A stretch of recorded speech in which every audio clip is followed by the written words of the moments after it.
मैं तो सबको यही जो है ना रिकमेंड करता हूँ कि भाई आप जो है ना वीज़े पे यहाँ पे आएँ, ठीक है, इलीगल तरीके से ना आएँ। मारते थे और ऊपर से जो ये बंदूक का बट नहीं होता, हाँ जी, वो भी मारते थे। अच्छा, वो भी ऊपर से मारते थे, वो बहुत मारते थे। याद आती है? बहुत याद आती है, ऐसे ही आंसू आ जाते हैं तो बहुत ज़्यादा रोना आ जाता है। जो लोग अगर डंकी में मर जाते हैं, खुदा ना खासा अल्लाह ना करे, कोई मर जाते हैं, वो उनको वहीं फेंकते हैं और आ जाते हैं। उनका कोई पता, कोई वाली वारस पीछे से नहीं होता।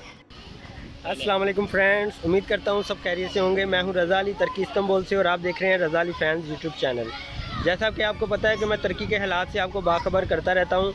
आज एक भाई का इंटरव्यू लेने आया हूँ मैं। ये भाई हैं पाकिस्तान से इनका ताल्लुक़ है और ये जो है ना डंकी लगा के बाय रोड आए हैं, तो इनसे पूछते हैं कि भाई कैसे ये यहाँ तक पहुँचे हैं। अस्सलाम वालेकुम, क्या नाम है आपका? अकी। अकी भाई इनका नाम है, थोड़ा सा ऊँची बोलिएगा जी। कि भाई आप अपना एक्सपीरियंस शेयर करें कि आप पाकिस्तान से यहाँ तक कैसे पहुँचे। पाकिस्तान से यहाँ तक तो मैंने डंकी लगाई है। डंकी का तकरीबन सबको पता होता है कि क्या सीन होता है जी, लेकिन जो हमारे साथ हुआ था, हम ईरान तक तो वीज़े से आए थे। अच्छा, और आगे हाँ, ईरान से आप यानी पाकिस्तान से ईरान तक आप वीज़े पे आए हैं? वीज़े पे आए थे हम। ठीक हो गया। तो आगे फिर हमारी तेहरान से हमारी डंकी शुरू हुई थी। अच्छा, तो तेहरान से हम रुमिया गए थे, रुमियों से फिर हमारी डंकी आगे बाकायदा शुरू हुई। ठीक है, इसके बारे में बाद में बात करते हैं। पहले थोड़ा सा ये व्यूवर्स को बताइएगा कि जब आप यहाँ पर आने लगे तुर्की में, जी, तो आपने अपने घर में बताया, आपके घर वाले राज़ी हो गए थे, एग्री हो गए थे इस बात से? देखें अली भाई, कोई भी किसी के भी माँ बाप ऐसी हालात में राज़ी नहीं होते, लेकिन हम लोग कर जाते हैं उनसे, उनको कन्वेंस करते हैं कि हमें इजाज़त मिले। अच्छा, लेकिन फिर हमने इजाज़त ले ली, लेकिन वो मुतमईन तो नहीं होते, लेकिन फिर भी उन्होंने दिल पे पत्थर रख लिया और हमें आने की इजाज़त दे दी। अब अपने अम्मी अब्बू दोनों से इजाज़त? हाँ जी, दोनों से इजाज़त ले के मैं आया। दोनों मान गए? हाँ जी। वो तो बाप का दिल तो बड़ा होता है, माओ का दिल छोटा होता है। अपनी अम्मी को कैसे मनाया आपने? बस देखिए, उनसे रिक्वेस्ट की थी कि मेरे आज जाने का दिल है, तो अच्छा, बस उन्होंने फिर आपका मेन मकसद क्या था यहाँ पे आने का, ये बताइए। मकसद यही होता है कि कुछ कर लें, कुछ बन जाएं, अपने पैरों पे खड़े हो जाएं। यही होता है कि कुछ माँ बाप के लिए, कुछ अपने लिए कर लें कुछ। चलो ये भी बात ठीक है, अब कुछ ना कुछ करना चाहिए इंसान को। लेकिन मैं तो सबको यही जो है ना रिकमेंड करता हूँ कि भाई आप जो है ना वीज़े पे यहाँ पे आएँ, ठीक है, इलीगल तरीके से ना आएँ। तो आपको किसी ने ये नहीं कहा कि भाई आप वीज़े पे जाएं या इस तरह, ये किसने मशवरा दिया आपको कि इस तरह आप यहाँ पे पहुँचे? अली भाई, मैंने वीज़े का अप्लाई किया था, लेकिन मेरा रिजेक्ट हो गया था, तो इसलिए मैंने दोबारा दूसरी दफ़ा डंकी का ही सोचा कि डंकी लगाई जाए। अच्छा, अक्की भाई कह रहे हैं कि भाई मैंने वीज़ा अप्लाई किया था, वो वीज़ा रिफ्यूज़ हो गया, तो फिर मैंने दिल में ये ठानी हुई थी कि मैंने तुर्की जाना ही जाना है, तो इसलिए फिर इन्होंने ये कदम उठाया। तो आप बाय रोड जो है ना ईरान तक जो है ना लीगल तरीके से आप पहुंच गए। अक्की भाई ये बताएं कि जब आप वहां से निकलने लगे, आप घर में किसको बताया था आपने? मैंने लास्ट टाइम जब आप निकलने लगे घर से? मैंने अपने वालिद को बताया था और मामा को बताया। अच्छा, और आपके बहन भाई हैं? बहन भाई हैं, लेकिन कितने बहन भाई हैं आप? मेरे एक भाई है और एक बहन। एक भाई और एक बहन है। आप बड़े हैं सबसे घर में? मैं बड़ा हूँ। यानी कि आपने ये सोचा कि मैं बड़ा हूँ तो अपने बहन भाइयों के लिए, घर के लिए कुछ करूँ, तो इसलिए आपने ये कदम उठाया? बिल्कुल। अच्छा, तो वो अपने मामा पापा को बताया आपने? और बस और किसी को नहीं बताया। बहन भाइयों को नहीं बताया? भाइयों को नहीं बताया। अच्छा, उनको क्या कह के निकले घर से? वो फिर वो स्कूल गए हुए थे दोनों। अच्छा, तो मैं घर से निकल गया था, तो बाद में वही घर वाले अम्मी अब्बू उन्हें बताते रहे कि वो लाहौर है भाई। यानी कि आपने उनको बताया नहीं, तो उनके दिल पे क्या बीतरी होगी हमारा भाई जो है ना? जब मैं यहाँ पे पहुँचा था फिर उनसे बात हुई। अच्छा, फिर उनको तसल्ली हुई होगी? तसल्ली होगी। ठीक है। अच्छा, अभी ये बताइएगा कि आप तो ईरान तक आप लीगल तरीके से आप पहुँचे? हाँ जी, ठीक हो गया, इजीली पहुँच गए आप। हाँ जी। उसके बाद आप तुर्की में कैसे एंटर हुए, ये बताइएगा अपनी, यानी कि स्टोरी जो आपके साथ रास्ते में हुआ, ताकि लोगों को पता चले कि ये काम आसान नहीं है, मुश्किल है। बिल्कुल अली भाई, ये काम बहुत मुश्किल है। हमें जब हमारे साथ 2 डंकर थे ईरान में अच्छा, 2 डंकर थे हमारे साथ, और उन्होंने हमें रास्ता सिर्फ बताया था कि ये सामने पहाड़ी है, पहाड़ी के ऊपर चढ़ जाए। अच्छा, तो हमारे साथ फिर कोई डंकर नहीं था अली भाई जी। हम खुद गए, हमने वो क्रॉस पहाड़ी ऊपर चढ़े तो साथ ही ऊपर वो तार लगी हुई थी जी, बॉर्डर था, और बॉर्डर हमने क्रॉस किया और साथ ही नीचे चौकी थी ये तुर्की वालों की। अच्छा, तो वहाँ से हमारा एक बैग जो है ना वो नीचे गिर गया था। अच्छा। नीचे गिरा तो वहाँ पे उन्होंने फायरिंग वगैरह की। हम वापस फायरिंग की हाँ आप जी, पे? हाँ जी, हमारे डायरेक्ट पे सीधी हाँ जी, फायरिंग की? डायरेक्ट कि हवाई फायरिंग की? हवाई फायरिंग की, शायद नीचे से उन्होंने फायरिंग की, नीचे से क्योंकि वो आप ऊपर से हाँ, ऊपर हम की तरफ फायरिंग की? ऊपर की ओह। तरफ उन्होंने फायरिंग की। अगर किसी को गोली लग जाती, किसी को लगी तो नहीं नहीं गोली? नहीं, अल्हम्दुलिल्लाह चलो। बच गए थे सब। तो हम वापस भागे तो जो तार थी ना वो काफ़ी लड़कों के पाँव में घुस गई और वो अच्छा। उसने जकड़ लिया, तो हम काफ़ी बुरे गिरे। तो यानी कि वहाँ वो से तारों में जकड़े गए तारों में लड़के जकड़े कुछ? गए, काफ़ी लड़के जकड़े गए उसमें आप ना बच तारों गए? में। मैं भी था, मैं भी अच्छा, आप भी मैं भी जकड़े गए? जकड़ा गया था। फिर क्या हुआ? तो फिर काफ़ी देर वहाँ पे हम लेटे रहे तो फिर वहाँ से हमने वो निकाला बड़ी आराम से, क्योंकि मेरी पैंट जो है ना सारी नीचे से फट गई थी वो तार की वजह से। अच्छा। तो फिर हम वहाँ से भाग के हमने एक दफ़ा नीचे से उतरे तो हम तुर्की में इंटर हो चुके थे। कि में इंटर हो गए तो हमने फिर आगे एक ट्रेन की लाइन थी वो क्रॉस की। जी। उसके बाद हमने आगे एक सड़क थी काफ़ी बड़ी सड़क थी वो क्रॉस की, और फिर वहाँ से फिर 1-2 डंकर आ गए थे घोड़ों पे। अच्छा। वो डंकर फिर हमें ऊपर लेके गए। वो भी काफ़ी ज़्यादा ऊंचाई थी और बहुत कठिन रास्ता था, वो बहुत मुश्किल था। अली भाई क्या बताएं कि चलना मुश्किल हो गया था हमारे लिए। जी। तो ऐसे था कि थोड़ी देर चलते थे हम खुद ब खुद गिर जाते थे। मेरे दोस्त हैं वो मेरे साथ ही थे, हमारे अच्छा। साथ ही थे। वो बता रहे थे कि उन्होंने 6 डंकियाँ लगाई हैं अच्छा। तुर्की के लिए। 6 बार आने की कोशिश की, नाकाम हो गए? हाँ जी, 7वीं बार वो फिर आए यहाँ अच्छा, पे। फिर क्या हुआ उनके साथ? फिर उनके साथ ये हुआ कि वो कह रहे थे कि हमें जब इन्होंने पकड़ा, ईरान वालों ने पकड़ा तो उन्होंने कहा भाग जाओ। उन्होंने भगाया तो उनके साथ एक बंगाली थे, 2 भाई थे। अच्छा। दोनों जुड़वा थे और बहुत खूबसूरत थे, वो कह अच्छा। रहे थे। तो वो भागे। एक भाई जो था ना उसके भाई का पाँव के नीचे वो बम आ गया था, बम था। वो बम फटा और उसकी जो टांग है ना वो सारी मुकम्मल चिथड़े हो गई थी। देखो जरा यार। बहुत ज़्यादा मुश्किल कि वक्त था आप वो वाली देखें, बात। आप सुन रहे हैं कि भी कैसे रास्ते होते हैं, बम भी लगे होते हैं। बिल्कुल भाई बता रहे हैं कि बम लगा हुआ था तो एक लड़के का पाँव बम पे आ गया तो उसका जो है ना एक टांग ही उतर गई साथ से, चिथड़े हो गई थी। अच्छा, वो बच गया था? वैसे वो जान बच गई? जान बच गई थी, लेकिन वो फिर जो दूसरा उसका भाई था ना उसको ठुड्डे मारते थे, उसको टांगे मारते थे, उसको बोलते थे इसको उठाओ और लेकर दफा हो जाओ यहाँ से। और बहुत ज़्यादा ये ईरान वाले बहुत ज़्यादा जुल्म करते हैं। तो फिर वहाँ से हम ऊपर गए, ऊपर जाके गाड़ी में बैठे, गाड़ी में बिठाया उन्होंने, गाड़ी में बिठा तकरीबन आधा घंटा गाड़ी चली और हम पकड़े गए। अच्छा। हमें पुलिस वालों ने पकड़ लिया? पुलिस वालों ने पकड़ लिया। फिर हम कैंप में गए, कैंप में उन्होंने वान शहर कैंप में हमें रखा। अच्छा, कैंप में रखा 15 दिन हमें वहाँ पे कैंप पे रखा। फिर उन्होंने हमें ये कहा था कि हम आपको स्टे दे के आपको छोड़ देंगे कि आप अच्छा निकल जाएं हमारे मुल्क से। अच्छा। लेकिन उन्होंने हमको तो वो कहते रहे, हम खुशी वहाँ रह रहे थे कि अच्छा। ठीक है हमें ये भर्ती देंगे, कोई मसला नहीं है, हमें स्टे कार्ड दे देंगे। यानी कि आप इस हाँ बात से खुश थे कि हमें कोई स्टे पेपर मिल जाएगा, चलो हम टेंशन नहीं होगी। बाद में क्या हुआ ये बताएं? बाद में ये हुआ, उन्होंने हमें गाड़ी में बिठा के हमें ईरान बॉर्डर पे ले गए। वहाँ से फिर इन्होंने हमें दोबारा वापस फेंक दिया। जब वहाँ पे हमें बॉर्डर पे खड़ा किया वहाँ पे बिठा दिया हमें, तो वहाँ पे भी उन्होंने हमें मारा। अच्छा, तुर्की की फौज ने हमें मारा आपको? हाँ जी, हाँ, काफी मारा था हमें। वो किसके साथ लातें मारी थी?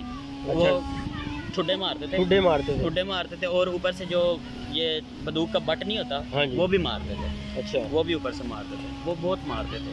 अच्छा, तो उन्होंने हमें दूसरी तरफ भेज दिया, लेकिन आगे ईरान की फौज नहीं थी। अच्छा, ईरान की फौज तो नहीं थी, लेकिन हमें नीचे से चोर जो है ना वो थे, काफ़ी ज़्यादा थे। अच्छा, वो हमें कहते हैं हमारे साथ आ जाओ, हम आपको लेके चलते हैं। लेकिन जो हमारा एजेंट था उसने कहा था कि आपने किसी के साथ नहीं जाना, क्योंकि वो सारे चोर होते हैं। वो क्या करते हैं अगर ले जाते हैं तो? वो ले जाते हैं, वो मारते भी हैं, बहुत ज़्यादा मारते हैं, और फिर वो कहते हैं पीछे से पैसे लगवाओ। वो सुन लें आप, जो लोग अगर जिस बंदे के साथ वो जा रहे हैं उसके साथ नहीं जाते, किसी और बंदे के साथ चले जाते हैं, अगर कोई मिलता नहीं, क्योंकि ये लीगल काम तो है नहीं, इलीगल काम है। मैं तो बिल्कुल भी इसको पसंद नहीं करता हूँ, ठीक है। अगर वो आपको वो ले जाते हैं वो लोग, तो वो आपको मारते भी हैं, पीछे से पैसे मंगवाते हैं, ठीक है। ये सुन ले भाई की जुबानी आगे। बिल्कुल ऐसा ही है, बिल्कुल अली भाई। वो काफ़ी हमारे लड़के हैं जो जिनके साथ ऐसा हुआ भी है। वो मारते हैं, बहुत ज़्यादा मारते हैं, मार के उनसे पैसे भी निकलवाते हैं, पीछे से तकरीबन 5-5, 6-6 लाख रुपया लगवाते हैं। अच्छा, ये बताइएगा अकी भाई कि ईरान तक तो आप बाय यानी कि रोड लीगल तरीके से पहुंच गए, और जो ईरान से तुर्की का सफ़र है वो किस तरह, वो कौन सी गाड़ियों में आपको बिठा कर लेके आए थे? जब ईरान एक गाड़ी में कितने बंदे थे? ईरान से हम आए थे, हम तकरीबन एक गाड़ी थी, डाला टाइप था भाई, डाला जैसे टाइप था। शाजोर का नहीं होता, अच्छा। शाजोर डाला टाइप था, उसमें उन्होंने हमें डाला, अच्छा, नीले कलर का डाला था वो। कितने बंदे थे? उसमें हमें उन्होंने जब हमें लेके गए थे तुर्की की तरफ जी। तब तो हमारे पास 2 डाले थे, वो 2 डालों में हमें तकरीबन हम थे 50 बंदे। दो डालों में यानी कि एक इजीली थे हम, अच्छा। इजीली थे, इतना ज़्यादा हमें मुश्किल नहीं। लेकिन जब हमें पकड़ के उन्होंने वापस फेंका था, फिर एक डाले में हम तकरीबन 70 से 80 बंदा था। एक डाले में यानी कि तो एक झटका लगता कैसे था। थे? ऊपर नीचे थे एक दूसरे के, कैसे थे? अली भाई जब हम खड़े हुए थे सारे सारे खड़े हुए थे, जब जंप या ब्रेक लगती थी ना तो ऐसा लगता था कि अंदर से हर चीज़ बाहर आ जाए, जान निकलने वाली हो जाती थी, ऐसा हो जाता था। उसके बाद क्या हुआ? उसके बाद हम दोबारा वापस गए, वापस सेफ में गए। सेफ से फिर उन्होंने कहा कि आज रात आपने फिर लगानी है डंकी। अच्छा। हमने कहा ठीक है, हम रेडी हैं। तो वो आपको खाने पीने में क्या देते थे उधर, जो खाने पीने में सेफ में रहते थे? सेफ में वो हमें शोरबा देते थे भाई, शोरबा खुला पानी, समझ पानी देते यानी थे। अच्छा। और साथ वो सूखियाँ रोटियाँ होती थी, सूखी रोटी होती थी, सुन वो लें आप खाते थे। व्यूअर्स, वो खाते थे हम। लेकिन जो भी मिल जाता था वो कहते थे या अल्लाह तेरा शुक्र है कुछ मिल रहा है भाई। यानी कि सब्र शुक्र कर रहे हाँ थे जी। हर चीज़ पे कि जो मिल रहा था, सूखी जी। रोटी और वही अगर घर में आपको इस तरह की चीज़ मिलती थी तो क्या करते थे? तो भाई हम मुँह ही फेर लेते थे, हम कहते थे हम तो नहीं खाएंगे भाई। हम तो एक दिन का सालन जो होता था ना वो दोबारा दूसरे दिन खाना पड़ता था, तो हम कहते थे नहीं। तो तो कितने वहाँ पे दिन हम- पुरानी रोटी खाते थे? वो हमें तो पता ही नहीं होता था वो क्या क्या हमारे आगे रख देते, जो भी रखते वही थे वो खाना हम पड़ता शुक्र करते थे कि हमें कुछ मिल गया। व्यूअर्स को ये बता दीजिएगा ताकि बिल्कुल, उनको बिल्कुल, पता हो, बिल्कुल, कोई बिल्कुल, बच्चा, कोई भी लड़का, कोई इस तरह का जो है ना कदम ना उठाए। कि भाई ये बताएं कि आप इधर पहुंच गए हैं तो अभी आपको पछतावा हो रहा है या आप खुश हैं? नहीं भाई, मैं हथ बन के सारे अगे रिक्वेस्ट करदा बिल्कुल इधर नाम ही ना लवो, जे अगर कोई लभदा जे ਤੁਹਾਨੂੰ लभदा है वीज़ा लभदा है, वीज़े ते आओ, बिस्मिल्लाह आओ। बिस्मिल्लाह, नहीं तो मैं ना बिल्कुल दफा करो, अपने घर माँ प्यो को बेहतर हो। बिल्कुल। अच्छा ये बताएं कि कितनी देर होगी आपको यहाँ पे रह रहे हैं? मुझे तकरीबन हो गया है 8 महीने हो गए हैं। 8 माह हो गए हैं। 8 तो माह। 8 माह से आप इधर रह रहे हैं, घर की याद आती है? बहुत याद आती है। ईमान कई से दफ़ा बताएं। अली भाई, कई दफ़ा ऐसा होता है कि ऐसे ही आंसू आ जाते हैं तो बहुत ज़्यादा रोना आ जाता है। रोना आ जाता है। रोना अभी बहुत ज़्यादा। अभी वीडियो बनाने का मकसद ये है मेरा कि आप लोगों को बताऊं कि भी इस तरह ये इस तरीके से आना अच्छा नहीं है। बिल्कुल अच्छा नहीं। अगर आपको इमरजेंसी पाकिस्तान जाना पड़ जाए तो आप नहीं जा सकते हो। अल्हम्दुलिल्लाह मैं वीज़े पे हूँ, मेरा जब दिल करे मैं जा सकता हूँ, आ सकता हूँ, ठीक है। बिल्कुल अभी अली भाई। आप 8 महीने से इधर हो, अल्लाह ना करे किसी की फौतगी हो जाती है या किसी की शादी अल्लाह होती है, ना खुशी करे। गमी होती है कोई, खुशी गमी में तो मैं बिल्कुल शरीक नहीं हूँ। ये कि भाई ये बताएं कि इधर काम कैसा है? काम शाम करने को मिल जाता है, इजी मिल जाता है या? नहीं भाई, इजी तो नहीं मिलता। अच्छा। लेकिन जब अगर मिल जाता है तो फिर ये होता है कि 12 घंटे ड्यूटी है भाई। अच्छा, 12 घंटे ड्यूटी है। 12 घंटे खड़े हो के बंदे की मत बच जाती है। अच्छा, कौन कौन सा काम किया जब से इधर आए हैं आप? भाई मैं तोपले का काम करता था, यहाँ पे ज़्यादा तोपले का तोपले का उनको पता नहीं और चलना, ऐसे बताएं हेल्पर ही करते थे? हेल्पर ही करता था। और साथ मैं कारीगर था इस्त्री का, अच्छा, इस्त्री चलाता प्रेस था, भी प्रेस करते थे। करता था। उसके अलावा और? शुरू में आके तो मैंने दिहाड़ियाँ भी लगाई हैं यहाँ पे। अच्छा, दिहाड़ियाँ लगाई, मजदूरी की है? मजदूरी की है। मजदूरी ऐसे मैं करता था कि 4 चौथी मंजिल पे मैंने सामान ऊपर लेके गया हूँ बहुत बारी। अच्छा। और ऐसा होता था रात को जब आते थे घर में तो फिर बस बंदे का यही दिल करता था अभी के अभी पाकिस्तान चले जाए।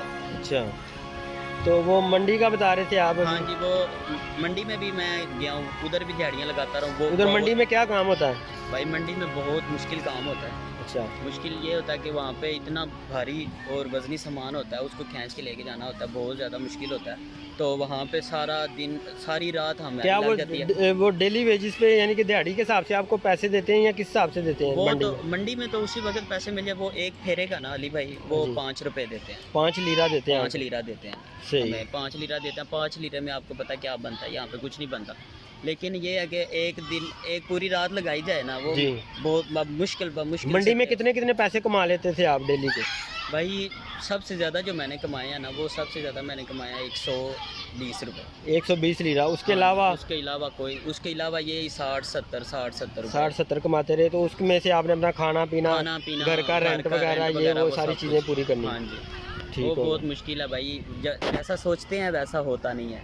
बिल्कुल बिल्कुल, जैसा दुबई, सऊदी या किसी कंट्री में अगर आप लीगल तरीके से वीज़े पे जाते हैं ना, आपका एग्रीमेंट होता है बाकायदा, तो आपको जो है ना हर मंथ जो है ना सैलरी मिलती है। और इधर ये वाला सिस्टम नहीं, इस तरीके से अगर आप आते हैं तो। अभी जिसके पास आप काम कर रहे हैं वो मालिक कैसा है आपका? जी, अभी जिसके पास मैं काम कर रहा हूँ वो बहुत अच्छा है, बहुत नाइस आदमी है, बहुत अच्छा है। और वो उसने मुझे ऐसे रखा हुआ है जैसे मैं उसका छोटा भाई। अच्छा, बहुत नाइस बंदा है। तो वो कितने पैसे में रखा था आपको? उसने जब मैं शुरू से गया था ना, मुझे ज़बान भी नहीं थी आती और बिल्कुल काम का भी नहीं था पता, तो अच्छा। उसने मुझे 350 रुपये रखा था। अच्छा, अभी कितने मिल रहे हैं? अभी अल्हम्दुलिल्लाह मैं 650 रुपया ले रहा हूँ। 650 वीकली? वीकली। चलो, अल्लाह ताला आपको जो है ना कामयाब करे, आपके मकसद में कामयाब करे।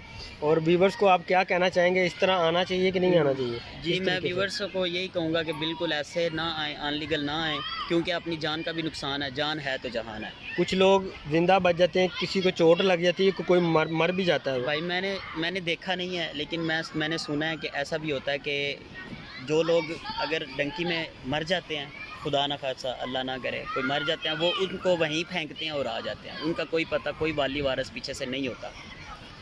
तो मैं यही कहूँगा कि बिल्कुल अपनी जान की हिफाजत करें, क्योंकि जान से बढ़ के कुछ नहीं है। जान है तो सब कुछ है, अगर जान ही ना रही तो फिर क्या करेंगे। तो अभी आपका क्या माइंड है, आपने वापस जाना है या रहना है? अभी इधर कुछ करना है? अभी मैं अली भाई तकरीबन कुछ देर रहूँगा, तो फिर इंशाल्लाह नेक्स्ट ईयर इंशाल्लाह मैं वापस जाऊँगा। यानी कि कुछ पैसे कमा के फिर आप जाएंगे? हाँ जी, वापस ही जाऊँगा। तो यार भाई मैं आपको यही कहूँगा कि भाई आप जो है ना आउट पास बना के प्लेन पे जाना, टिकट लेके जाना, जिस रास्ते पे आए उस रास्ते पे मत जाना। नहीं भाई, मेरी तौबा है, अल्लाह पाक माफ़ करे। अब मैं उस रास्ते में नहीं जाऊंगा, मैं आउट पास लेके। तो जो आपके जो दोस्त लोग उधर रहते हैं, जो आपको देखते हैं, आपकी फ़ोटो वगैरह फेसबुक पे देख रहे होंगे, तो बड़े खुश हो रहे होंगे यार नहीं वो तुर्की में है, तो उनको क्या कहना चाहोगे? भाई उनको भी मैं यही कहूँगा, कहता भी हूँ, और ये उनसे यही कहता हूँ कि बिल्कुल भाई ऐसे ना हो, अपना वीज़ा अप्लाई करो। वीज़ा अब एक बार रिजेक्ट हो जाएगा, 2 बार हो जाएगा, कभी ना कभी तो मिल जाएगा। लेकिन ये है कि आप वीज़े पे आएँ, वीज़े पे आपको यहाँ पे काफ़ी अच्छा माहौल भी मिलेगा और आपको सहूलियात भी काफ़ी। अगर इधर बंदे के पास वीज़ा नहीं है, डॉक्यूमेंट्स नहीं है, तो वो छुपता फिरता बिल्कुल ऐसे ही है। पुलिस वाले छोड़ भी देते हैं, वो तो पता है हमें। नहीं, छोड़ भी अभी आपको पता है अभी इतनी सख्ती नहीं है। हाँ, अभी इतनी सख्ती नहीं तो पकड़ लेते हैं, तो कोई पता नहीं होता। 6 माह का कैंप लगा दें, कोई पता नहीं है, साल का लगा दें, 2 महीने का लगा दें, कोई कुछ नहीं कह सकता। ठीक है, हमारी किस्मत अच्छी थी जो हमें 15 दिन कैंप लगा। 15 दिन तो ऐसा भी होता है कि 6 महीने, 8 महीने, साल जेल में रहते हैं। किसी को कुछ पता ही नहीं होता। अगर किसी के पास कोई मोबाइल नहीं है, कुछ नहीं है, राब्ता नहीं है, तो घर वाले तो पीछे से बहुत परेशान होंगे ना। मुश्किल होता है। अली भाई वो जो 15 दिन गुजारे थे हमने, वो हमें पता है हमने कैसे गुजारे थे। नीचे वो सर्दी इतनी थी जिसका नाम नहीं है, बहुत ज़्यादा सर्दी थी। और नीचे हमें उन्होंने क्या दिया हुआ था, वो टाट वगैरह दिए हुए थे, वो बोरियां नहीं होती, बोरियां थी, उसके ऊपर हम सोते थे। और मेरे पास कुछ नहीं था, मैंने ना ऊपर चादर ना कुछ, बहुत मुश्किल से वो मैंने 15 दिन गुजारे वहाँ। वीडियो काफ़ी लंबी हो गई है, तो मैं माजरत चाहता हूँ कि काफ़ी आपका टाइम मैंने जो ना लिया। तो मेन मकसद यही था कि ताकि लोगों को पता चले कि यहाँ पे आना आसान नहीं है, मुश्किल है, गलत तरीके से होना चाहिए। ठीक है ना? तो होना चाहिए सारा कुछ। जो लोग मेरे चैनल पे नए हैं, काइंडली चैनल को सब्सक्राइब कर दें और बेल आइकन को प्रेस कर दें, ताकि आने वाली इन्फॉर्मेटिव वीडियो के नोटिफिकेशन आपको मिलते रहें। तो अब तक के लिए मुझे इजाज़त दें। अपना और अपने प्यारों का बहुत सा ख्याल रखिएगा। अल्लाह हाफिज़।